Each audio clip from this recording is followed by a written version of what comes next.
Sveiki, šiandien papasakosiu apie taisyklingą kvėpavimą ir koks jis turėtų būti. Dažnas žmogus nebemoka prigimtinai kvėpuoti, tai yra kvėpuoti pilvu, nes visi patirti stresai, emocijos labiausiai suvaržo mūsų šį organą, diafragmą. Ir dėl to, kad čia yra įtampa, nebevyksta pilvinis kvėpavimas, jisai neišsipučia ir nesusitraukia, o vyksta tik tai krūtininis kvėpavimas. Taisyklingas kvėpavimas turi vykti visomis trijomis zonomis, tai kvėpuojama turi būti ir pilvu, ir centrinė dalimi, ir krūtinės viršumi. Ir dažnai girdžiu, kad kaip mokina sako, neturi įsikvėpti į viršų oras, tai nėra tiesa.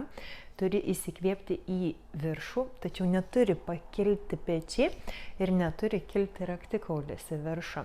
Tai kai mes kvėpuojame taisyklingai, kvėpuojame pilnu plaučių tūriu, o tai reiškia, kad plaučiai maksimaliai išsipučia tiek vertikalia kryptimi, tiek horizontale. Tai plečiame taip kaip balioną savo kvėpavimo organą tiek į šonus, tiek į viršų. Ir šiandien pasimokinsime pranajamos kvėpavimo pratimo, kuris vadinasi Complete Breath, pilnas kvėpavimas arba joginis kvėpavimas, kuris yra atliekamas visomis zonomis. Ir taip sužinosite, ar jau mokate kvėpuoti taisyklingai. Ką turėtumėte žinoti, kad kitų pranajamų, kurias mokinu, negalite atlikti tol, kol nemokate kvėpuoti pilvu.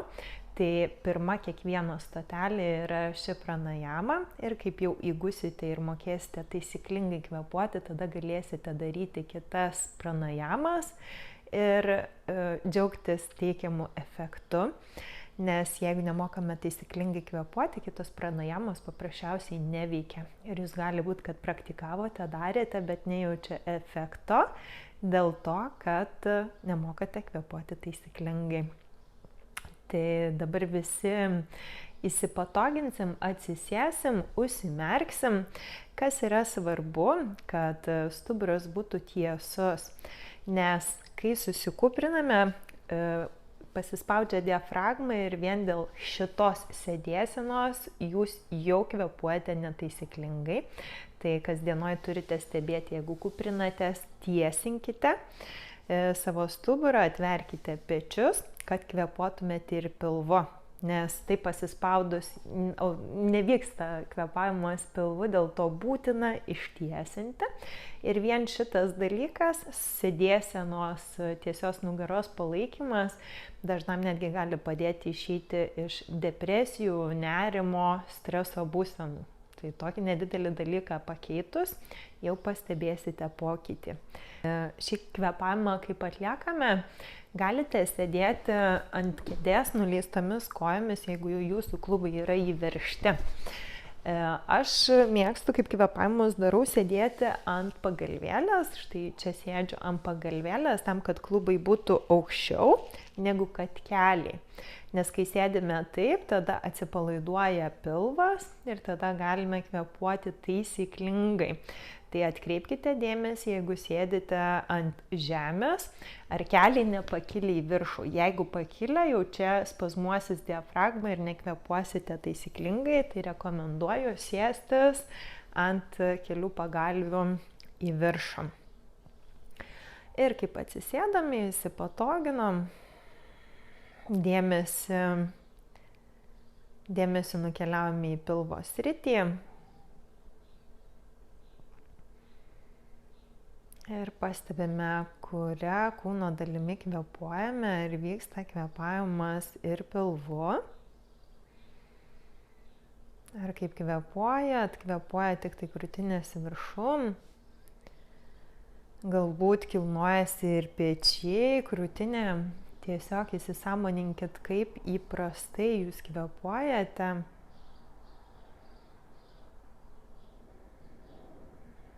Keletas momentų, keletas sekundėlių susivokimui, kaip įprastai kvėpuojate.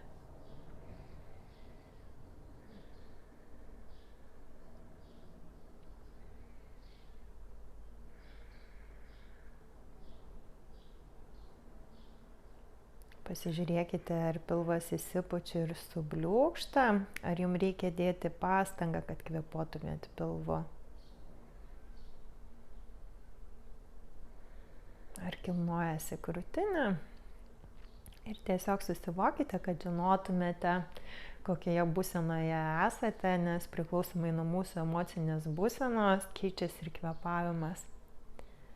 Kai esame giliame atsipalaidavime, tai jeigu ilgiau praleidžiame meditacijai, būna tas pojūtis, kai tarytum nebekvėpuojam, ar ne, tas toks lengvas alsavimas.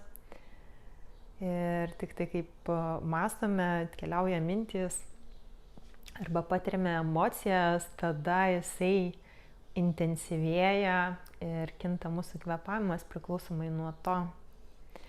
Jeigu prisiminsit, kai buvot dideliuose emociniuose išgyvenimuose ir stresavote, turbūt pajautėt, kad kvėpavot krūtinės viršumi ir galbūt stengiatės labai godžiai įkvėpinėti, o nepavyko atsidust. Ką turėtumėt žinot, kad įkvėpimas, veiksmas stimuliuoja simpatinę nervų sistemą veikimo. Iškvėpimas stimuliuoja parasimpatinę atsipalaidavimo nervų sistemą. Taigi priklausomai nuo to, ar norite veikti, galite intensyviau įkvėpinėti. Jeigu norite daugiau atsipalaiduoti, reikia daugiau iškvėpinėti. Tai galima koreguoti pranajamas priklausomai nuo to, ką norite išsinešti iš jų. Ir turbūt jau susivokėte, kaip kvėpuojate, tai mes keliausime prie pilno joginio kvėpavimo. Kaip jį pradedam, tai pradedam ištuštinę visus plaučius ir pilvą. Ir kaip įkvėpinėjom, pradedam įkvėpinėti į pilvą. Iš pradžių galit kelis tokius pasidaryti, įkvėpiam į pilvą ir kaip iškvėpiam, pilvas bliūkšta, galit laikyti ranką ant pilvo.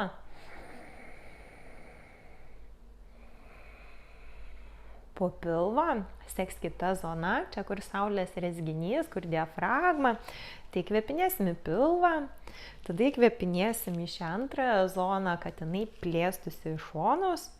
Ir po to leisim toliau plėstis plaučiam ir oras kils iki viršaus. Pastebėkit, kaip kvėpiate į viršų. Ar norisi kelti pečius ir raktikaulį į viršų.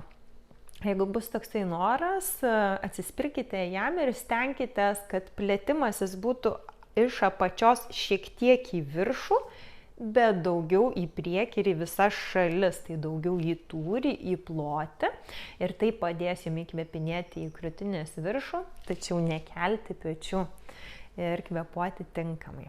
Tai įkvėpsime pilvo apačia, centrinė dalis, viršus ir iškvėpinėsime iš viršaus, tada iš centrinės dalies ir tik tada iš pilvo ir pilvas įsitrauks. Duosiu intervalą.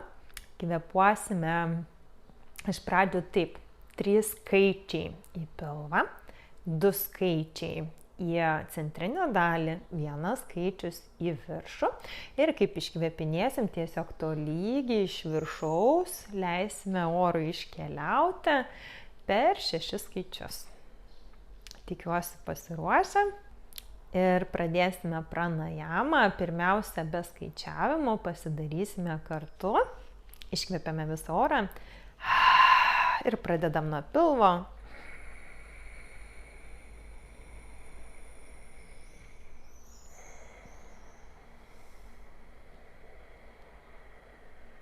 Dar kartelis įkvėpiam į pilvą.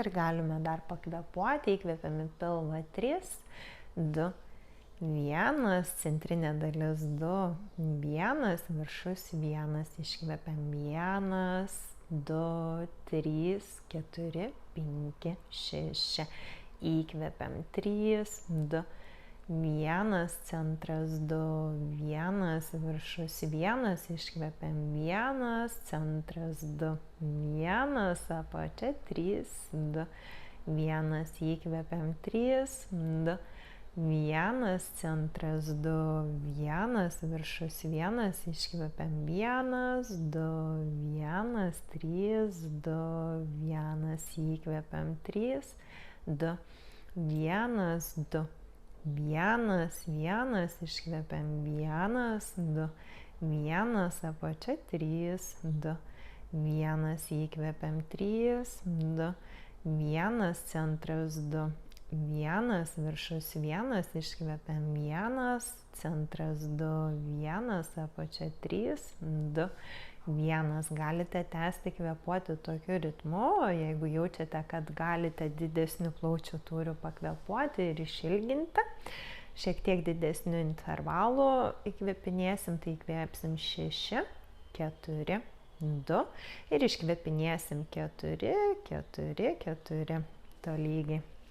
Kad ir kur esam, įkvėpiam, iškvėpiam ir pradedam į pilvą įkvėpinėti 6, 5, 4, 3, 2, 1, centras 4, 3, 2, 1, viršus 2, 1, iškvėpiam 2, 4, 3, 2, 1, 4, 3, 2, 1, 4, 3, 2, 1, įkvėpiam 6, 5, 4, 3, 2, 1, 4, 3, 2, 1, 2, 1, iškvepiam 4, 3, 2, 1, 4, 3, 2, 1, 4, 3, 2, 1, įkvepiam 6, 5, 4, 3, 2, 1, 4, 3, 2, 1, 2, 1, iškvepiam 4, 3, 2,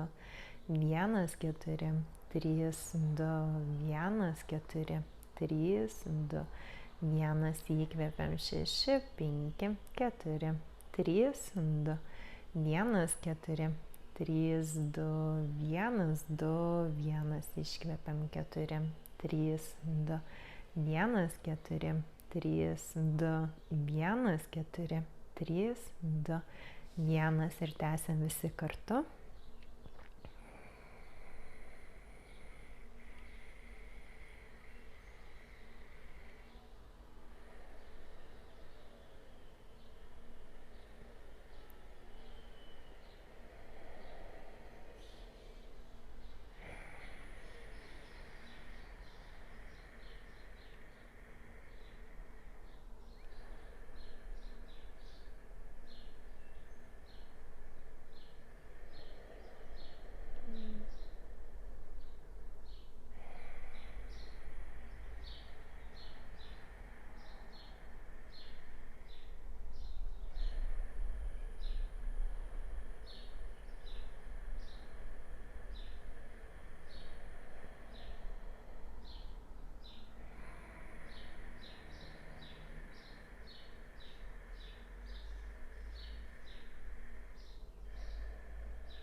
Ir grįžkite prie savo normalaus kvėpavimo.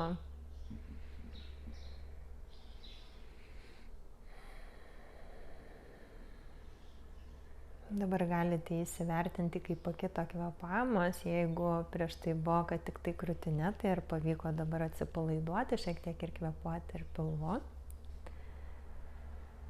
Ši pranajama irgi veikia raminančiai, padeda nuraminti aktyvų protą, didinti koncentraciją, tad galite praktikuoti ją tiek, kiek reikia. Jeigu dar nekvėpuojate taisyklingai, tai siūlau kiekvieną dieną bent 7 arba 21 dieną iš eilės pasidaryti šią pranajamą ir toliau keliauti prie kitų. Tai ačiū, kad buvot ir iki kitų susitikimų, kitų pranajamų metu.